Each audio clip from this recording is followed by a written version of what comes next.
Hello everyone, welcome to my channel mom story by Sahana. तो आज के इस एपिसोड में हम एक बहुत ही खास मेहमान से बात करेंगे जिनका नाम है वंदना शर्मा। और ये खास मेहमान क्यों हैं और ये हमारा जो टॉपिक है ये खास क्यों है, इसके बारे में थोड़ा सा चर्चा करते हैं। अक्सर ऐसा होता है कि जब हम अडॉप्शन की बात करते हैं तो वी सी कि लोग जो है एक इन्फेंट को अडॉप्ट करना चाहते हैं, यानी कि एक न्यू बॉर्न बेबी को अडॉप्ट करना चाहते हैं। लोगों का मन में ये धारणा होती है कि हाँ, छोटा बच्चा है तो उसको उसका बैकग्राउंड जो है सब कुछ क्लियर रहेगा, मतलब उसको कुछ खास याद नहीं रहेगा, एकदम न्यूबॉर्न रहता है। तो लोग पेरेंट्स को लगता है कि हम बच्चे के हर स्टेज को जो है एक्सपीरियंस कर सकें। लेकिन ये बात हमें समझना बहुत जरूरी है कि सिर्फ न्यू बॉर्न बेबीज ही नहीं, बल्कि कई ऐसे बड़े बच्चे भी हैं जो इंतजार कर रहे हैं एक परिवार का। तो ऐसे ही एक बच्चे को जो है परिवार दिया है वंदना शर्मा ने, जिन्होंने अपनी डॉटर को अडॉप्ट किया है, जो कि ओल्डर चिल्ड्रन कैटेगरी में आती हैं। तो आज हम वंदना जी से जानेंगे कि आखिर उन्होंने ये डिसीजन क्यों लिया, उनका ये क्या मोटिवेशन रहा कि वो एक बड़े बच्चे को अडॉप्ट करना चाहती थी, उन्होंने एक बड़े बच्चे को अडॉप्ट किया। तो उनकी ये जर्नी कैसे रही, आइए हम जानते हैं वंदना शर्मा जी से। Hello Vandana, welcome to my channel. Hi Shahana, thank you so much. तो वंदना, पहले तो मैं चाहती हूँ कि आप एक छोटा सा इंट्रोडक्शन दीजिए अपना, कि आप क्या करती हैं, आप कहाँ से बिलोंग करती हैं। और उसके बाद हम जरूर जानना चाहेंगे कि आपका एक बड़े बच्चे को अडॉप्ट करने के पीछे आखिर ऐसा क्या मोटिवेशन था, या आपके अंदर ऐसी क्या सोच आई। कुछ तो ऐसा होता है ना हम लोगों के लाइफ में कि कई बार कि कुछ इवेंट्स होते हैं जो हमें इंस्पायर करते हैं कोई भी एक्शन लेने के लिए। तो आपके लाइफ का ये जो सफर है ये कहाँ से शुरू हुआ, थोड़ा सा आप हमें अपने बारे में और आपके इस डिसीजन के बारे में थोड़ा बताइए। जी जरूर। Thank you Shahana. मेरा नाम वंदना शर्मा है और मैं पंजाब मोहाली से हूँ। मैं एक आईटी कंपनी में काम करती हूँ, सीनियर प्रोजेक्ट मैनेजर के रोल में। और मैंने अपनी बेटी को अडॉप्ट किया करीबन 6 महीने पहले, मध्य प्रदेश से। मेरी बेटी 12 ओके। साल की थी जब मैं उसे घर लेके आई, और अब इस हफ्ते वो 13 साल की हो जाएगी। वाह। मेरा कारण एक मैच्योर बच्चे को अडॉप्ट करने का ये था कि मैं हर रोज कम से कम 10 से 14 घंटे काम कर रही थी। तो मैं चाहती थी मेरी फैमिली में ऐड हो एक मैच्योर बच्चा जो मेरे लाइफस्टाइल के साथ अपने आप को मैनेज कर पाए, जिसको मैं टाइम भी दे पाऊँ, और जो ये समझ पाए कि मम्मा कभी कभी बिजी हो सकते हैं। तो ये कारण था। मैं और मेरे मदर इकट्ठे रहते हैं हमारी फैमिली में। अब हमारी फैमिली में खूब सारा प्यार, खूब सारा लाफ्टर हर वक्त रहता है। तो मैं भगवान को बहुत ही ग्रेटफुल हूँ कि मुझे इतना प्यारा बच्चा उन्होंने भेजा है। तो वंडरफुल। लेकिन वंदना जी, इस बात से जैसे आपने कहा कि आप एक मैच्योर बच्चे को जो है अडॉप्ट करना चाहती थी, क्योंकि एक बहुत छोटे बच्चे को अडॉप्ट करने में काफी मतलब चैलेंजेस रहते हैं, क्योंकि ग्रोइंग अप ईयर्स में काफी टाइम देना पड़ता है एज ए पेरेंट। और बीइंग ए सिंगल मदर, जैसा आपने कहा कि उतना टाइम आप शायद नहीं दे पाए क्योंकि आपके वर्किंग आवर्स काफी मतलब ज्यादा हैं। तो इसी मतलब सिलसिले से मतलब जुड़े हुए, इस टॉपिक से जुड़े हुए मैं ये जानना चाहूंगी कि एक बड़ा बच्चा जब मतलब एक शेल्टर से घर में आता है, तो हम्म। शेल्टर का एनवायरनमेंट अलग होता है, घर का एनवायरनमेंट अलग होता है।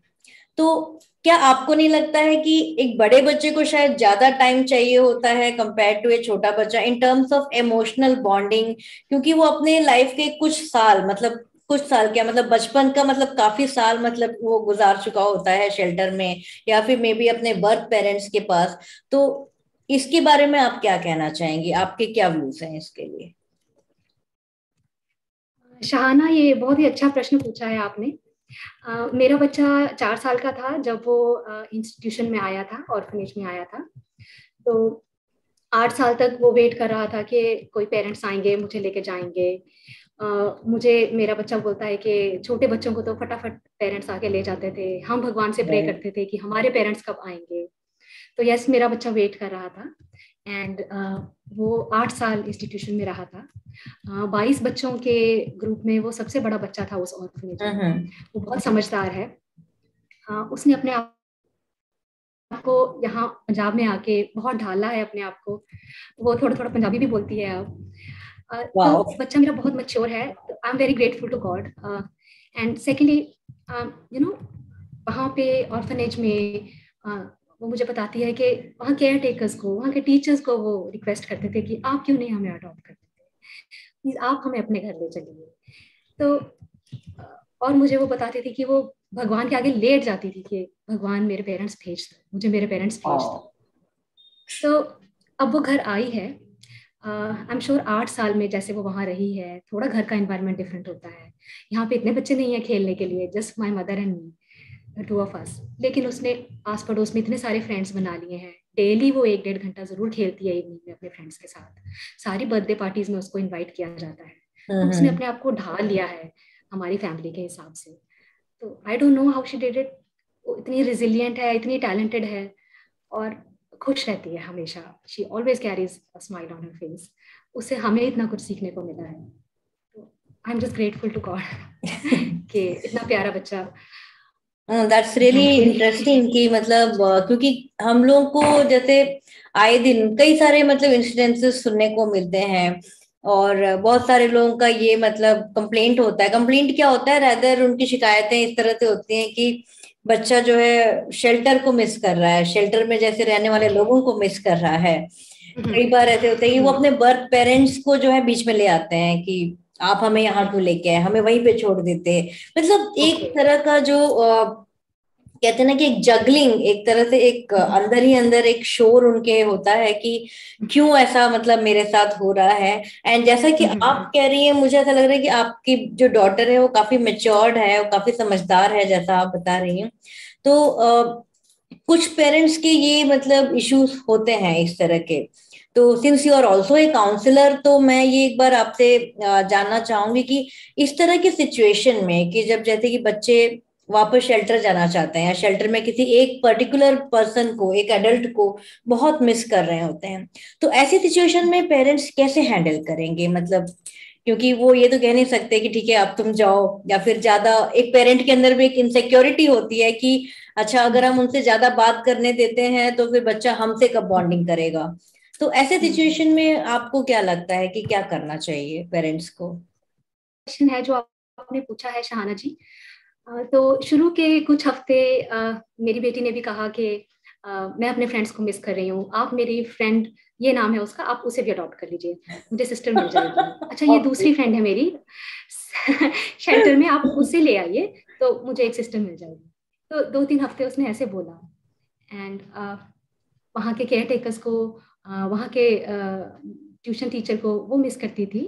तो हम उसका वीडियो कॉल कराते थे शुरू शुरू में, फिर धीरे धीरे ऑडियो कॉल कराते थे। अभी भी जैसे 2-3 हफ्ते या 1 महीने बाद जब उसका मन करता है कि आज मेरा मन है उनसे बात करने का, तो वी लेट हर टॉक। क्योंकि you know it's only human.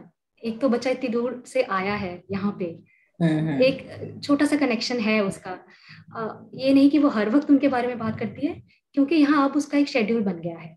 शुरू में उसे यहाँ स्कूल में एडमिशन मिलने में मुश्किल हुआ, तो वो घर पे थी, तो obviously she had a lot of time, उनको मिस करती थी।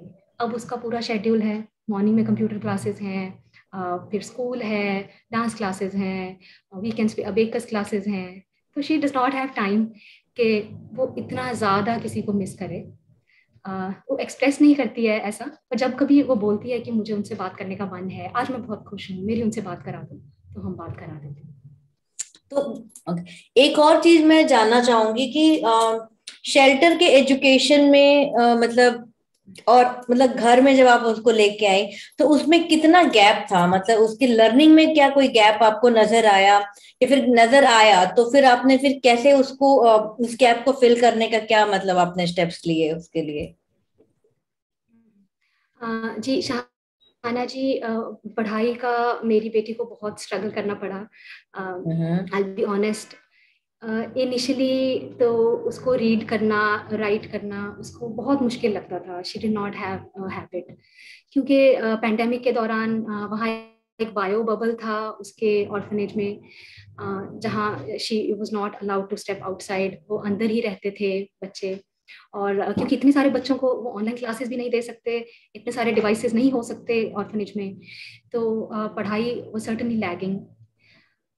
तो यहाँ पे मैंने कोशिश किया पहले तो, जब उसको स्कूल में बहुत कोशिशों के बाद एडमिशन मिला, एक तो क्लास टीचर से बात करके, प्रिंसिपल से बात करके, स्कूल के चेयरमैन से बात करके कि प्लीज़ उसके साथ थोड़ा पेशेंट रहिए, वो धीरे धीरे कैचअप करेंगी। तो उसके क्लास टीचर ने अच्छे से समझा, वो मोटिवेट करते थे, ज़रा सा प्रोग्रेस दिखाती थी तो उसको अप्रिशिएट करते थे, एक्नॉलेज करते थे। सेकेंडली मैंने होम ट्यूटर रखा, वो मैडम डेली आते हैं, 2 घंटे मेरी बेटी को पढ़ाते हैं, तो I can see a lot of progress. The child is making an effort. Initially उसको बैठने की आदत नहीं थी, जैसे 10 मिनट्स में वो थक जाती थी, क्योंकि वो हैबिट ही नहीं था। 2 साल बिल्कुल नहीं पढ़ाई हुई, उससे पहले भी वो हिंदी मीडियम में थी। यहाँ ढूंढने पर भी मुझे हिंदी मीडियम स्कूल अपने घर के आसपास करेक्ट। तो इंग्लिश मीडियम स्कूल में एडमिशन कराया, तो क्लास में जरूर बैठती थी, काफी चीजें उसे नहीं समझ आती थी, पर होम ट्यूटर उसे अच्छे से सिखाते थे। शुरू शुरू में वो ऐसा भी कहती थी, मैं होमवर्क नहीं करूंगी, मुझे वापस जाना है, मैं सुबह नहीं उठूंगी, मुझे वापस जाना है। फिर मैंने अपने जानने वाले कुछ और अडॉप्टेड पेरेंट्स से बात करी, तो उन्होंने मुझे कहा ये बहुत ही कॉमन बात है, ये बायोलॉजिकल बच्चे भी बोलते हैं। रादर मेरी फ्रेंड ने मुझे कहा कि उन्होंने खुद अपने मदर को एक बार बोला था कि आपने मुझे पैदा ही क्यों किया। तो ऐसी बातें बोलना टीनेज ईयर्स में बहुत नॉर्मल है। तो ये ऐसी बात है जो अब मेरा बच्चा कम से कम 1-1.5 महीने से मैंने उसके मुंह से ये बात नहीं सुनी है। पर इनिशियली जी उसको थोड़ा मुश्किल लगा, क्योंकि अपने कंफर्ट जोन से बाहर बच्चा आ रहा है, इतनी रोज नई चीजें देख रहा है। मुझे नहीं पता क्लास में वो कैसे मैनेज कर रहा है बाकी बच्चों से जो इंग्लिश में बात कर रहे हैं, टीचर्स जो इंग्लिश में बात कर रहे हैं, पर फिर भी बच्चा मैनेज कर रहा है और काफी काफी एफर्ट डाल रहा है। तो इस तरह से मैंने कोशिश की है। अभी छुट्टियों में भी मैंने कोशिश की उसको इंग्लिश की कोचिंग अलग से दिलवाने की, अभी जब एग्जाम्स के बाद छुट्टियां हुई हैं।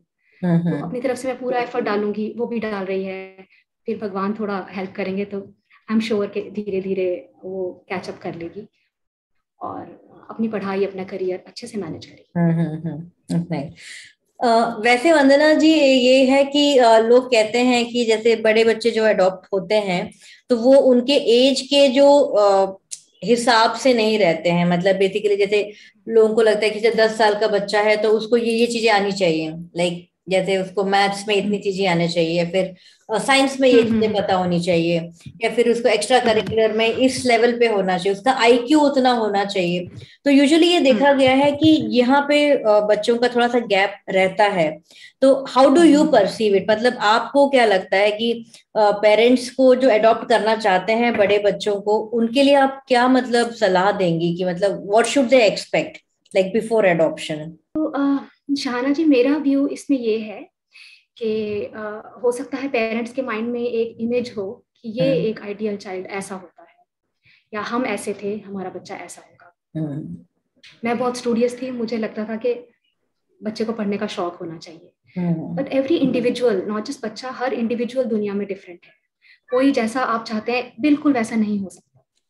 हम उसको अपनी तरह ढालने की कोशिश कर सकते हैं, हम सोच सकते हैं हमें पता है उसके लिए क्या अच्छा है, हम कोशिश कर सकते हैं कि वो वैसा बने, लेकिन एकदम से वो ट्रांसफॉर्म होके बिल्कुल आपका आइडियल बच्चा बन जाएगा, ये तो बिल्कुल ही पॉसिबल नहीं है। तो शुरू शुरू में जी मुझे पेशेंस रखना था, क्योंकि बच्चे को आदत नहीं थी बैठ के पढ़ने की। मुझे लगता था अपना होमवर्क कंप्लीट करना बहुत इंपॉर्टेंट है, but for her it was an Herculean task. फिर भी वो कोशिश करती थी, every little effort was acknowledged. मैं कोशिश करती थी कि जितना भी छोटा एफर्ट वो डाल रही है मैं उसे अप्रिशिएट करूं, and then build up on that. धीरे धीरे करके मैंने नोटिस किया उसको आर्ट अच्छा लगता है, उसे क्राफ्ट अच्छा लगता है, तो I got her the colours that she asked for, the drawing books. मैंने उसको एनरोल भी करवाया एनिमेशन क्लास में। अब उसकी छुट्टियां खत्म होने वाली हैं तो शायद हमें उससे भी हटना पड़ेगा। तो कई एक्टिविटीज हैं, डांस है, she enjoys dance, she likes to learn dancing, तो वो डांसिंग क्लासेस के लिए भी जाती है। तो सिर्फ पढ़ाई के बारे में अगर बात करें जी थोड़ा लैगिंग थी, उसको रीडिंग में और राइटिंग में मुश्किल होता था, हिंदी में भी इंग्लिश में भी। अब जब इंग्लिश मीडियम स्कूल में है तो सभी सब्जेक्ट्स साइंस, एसएसटी, इंग्लिश, ये सब इंग्लिश में ही होंगे, तो उसे चैलेंजिंग लगा। येट वो अपनी तरफ से पूरा एफर्ट डाल रही है और मुझे प्रोग्रेस दिख रही है। जी वो अपने क्लास के बाकी बच्चों के बराबर तो शायद नहीं होगी अभी, पर मुझे उम्मीद है कि धीरे धीरे एफर्ट डाल के जो जो सब्जेक्ट्स उसके लिए बहुत इंपॉर्टेंट रहेंगे जब वो बड़ी होगी, तो उसमें वो सीख जाएगी कि कैसे रीड करना है, कैसे लिखना है, कैसे याद करना है, ये सारी स्किल्स धीरे धीरे आ जाएंगी। आई एम श्योर हम सबको पेशेंट रहना पड़ेगा। राइट। तो आपकी फैमिली ने कैसे मतलब रिएक्ट किया, जैसे अब आप जब आपने बताया कि नहीं मुझे एक मैच्योर बच्चा अडॉप्ट करना है, मुझे एक बड़ा बच्चा अडॉप्ट करना है, तो आपकी फैमिली का क्या रिएक्शन था? मतलब how supportive were they? First time में ही वो मान गए कि हाँ बेटा ठीक है, चलो आप जो कर रहे हो वो सही है, या फिर आपको कुछ मेहनत करनी पड़ी उनको कन्विंस करने के लिए कि नहीं भाई जो मैं कर रही हूँ वो सही है, आप मेरा पर्सपेक्टिव सुनिए? कैसा रहा आपका ये एक्सपीरियंस यहाँ पे?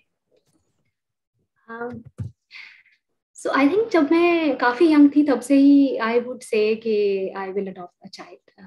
ये मैं काफी टाइम से बोल रही थी। आई थिंक जब मैं टीनेज ईयर्स में थी तब से ही कि जब मैं बड़ी होंगी तो मैं बच्चा अडॉप्ट करूंगी।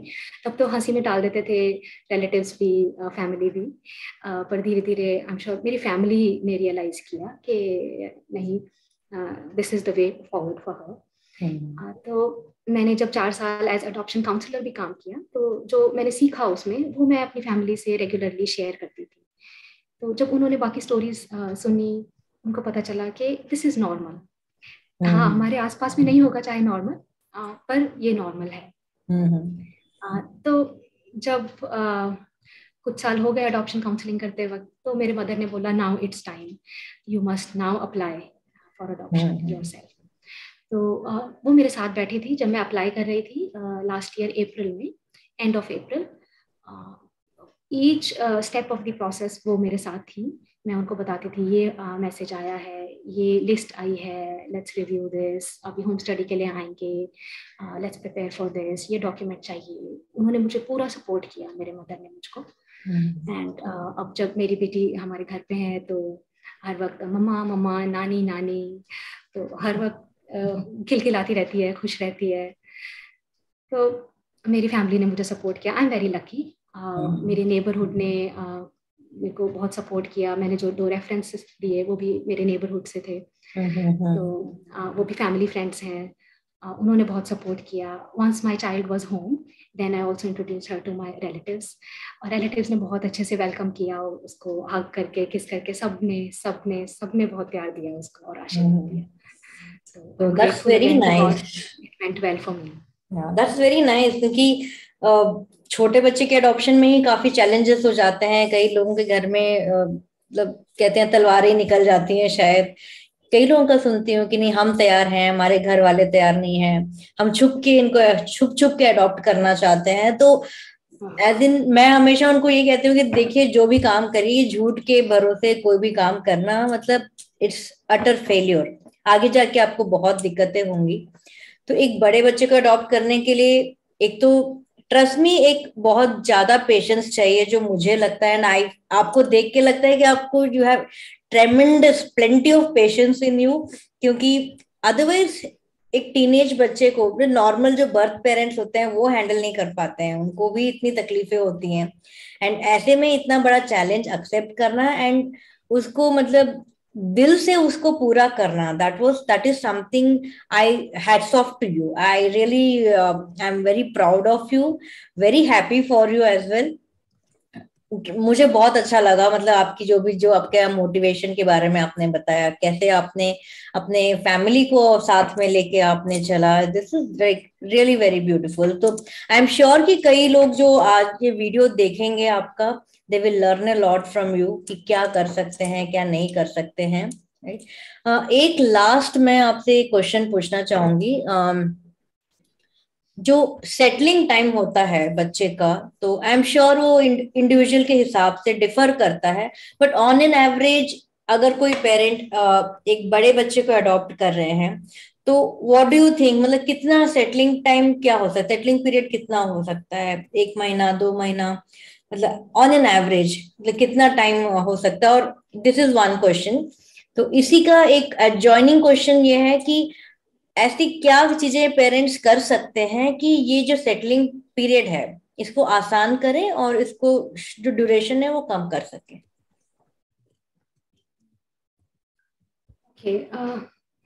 शहाना, सेटलिंग पीरियड में वेरी चाइल्ड टू चाइल्ड। मेरे केस में ये था कि मेरा बच्चा बहुत विलिंग था आने के लिए, और हमने कुछ वीडियो कॉल्स भी की थी पहले। तो मैंने उसे अपना नेबरहुड भी दिखाया था वीडियो कॉल्स पे, अपना घर भी दिखाया था, और मैंने उसके लाइक्स एंड डिसलाइक्स भी पूछे थे। तो आई वुड से कि initially a couple of weeks, मतलब 2-3 हफ्ते वो अपने शेल्टर को मिस करती थी, तो बार बार बोलती थी, अच्छा हम इस वक्त ये करते थे, हम इस वक्त ये खाते थे, इस वक्त हमारा प्ले टाइम होता था, इस वक्त हमारा स्टडी टाइम होता था। तो ऐसे कुछ हफ्ते उसने किया।